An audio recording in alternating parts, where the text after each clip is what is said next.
Do you know how cannabis use can complicate your life? Have you ever wondered why some people can't stop using it? Do you want to understand why some become addicted to it and what problems they face?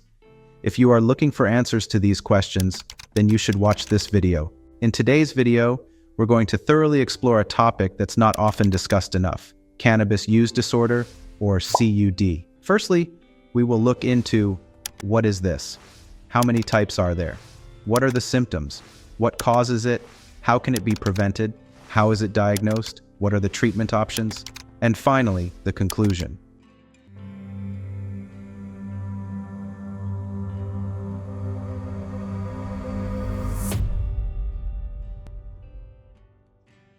First, we will understand what is cannabis use disorder. Let's see. Cannabis use disorder occurs when an individual's use of cannabis leads to clinically significant impairment or distress. This is not just occasional use, but a pattern that disrupts one's life. Diagnosis is based on specific criteria that include a strong desire to use cannabis, difficulties in controlling its use, and continuing its use despite harmful consequences. This condition reflects a serious situation where the person's daily activities and mental health are negatively impacted. I hope you now have a bit of an idea about cannabis use disorder.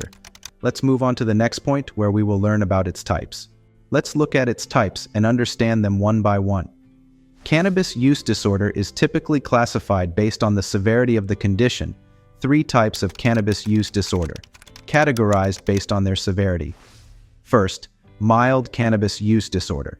It has 2 to 3 symptoms. In this category, individuals may show a few symptoms that do not significantly affect their life or social relationships. Individuals may experience increasing tolerance to cannabis and occasional tendencies of excessive use. Second, moderate cannabis use disorder. It has 4 to 5 symptoms. This category has a more significant impact on the individual's life. Symptoms affect the individual's social, occupational, or educational life, such as withdrawal, strong cravings, and spending excessive time obtaining or using cannabis. Third, severe cannabis use disorder. It has 6 or more symptoms.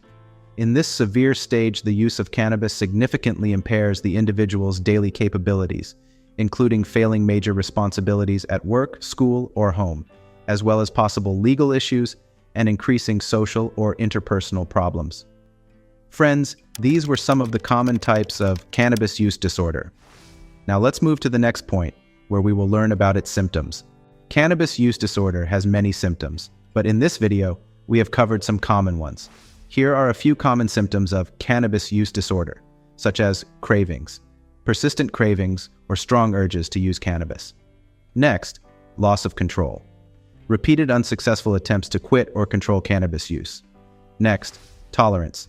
The need to use significantly increased amounts of cannabis to achieve intoxication or desired effect. Next, withdrawal symptoms. Experiencing withdrawal symptoms like mood changes, restlessness, and sleep difficulties, which discourage attempts to quit. Next, social impairment. Continued use despite it causing recurrent social or interpersonal problems. Those were some common symptoms of cannabis use disorder. If you have information about any other symptoms, please write them in the comment box. Now let's move on to the next point. What are the causes of cannabis use disorder? Let's see.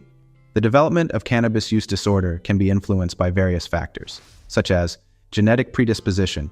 Similar to other addictions, genetics can play a significant role in the susceptibility to developing CUD. Next, environmental factors. Early exposure to cannabis, especially in teenage years, family and peer influences, and socioeconomic conditions can contribute to the development of CUD. Next, mental health disorders.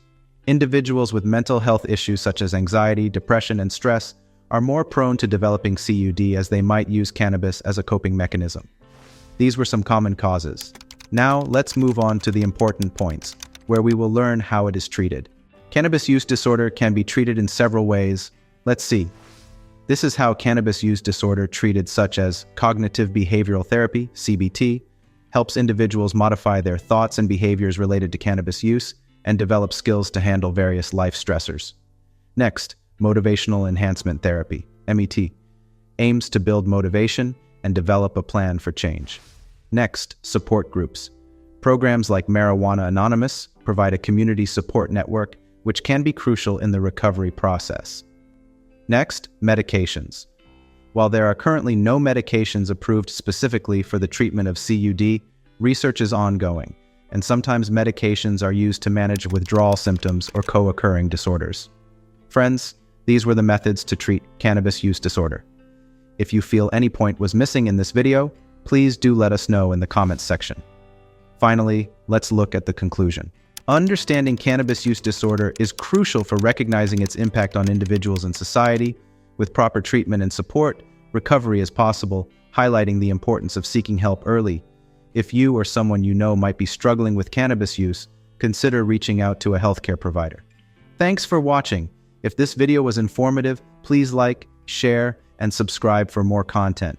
Your engagement helps us bring more awareness to topics like this. If you have any questions or need advice, drop a comment below and let's discuss.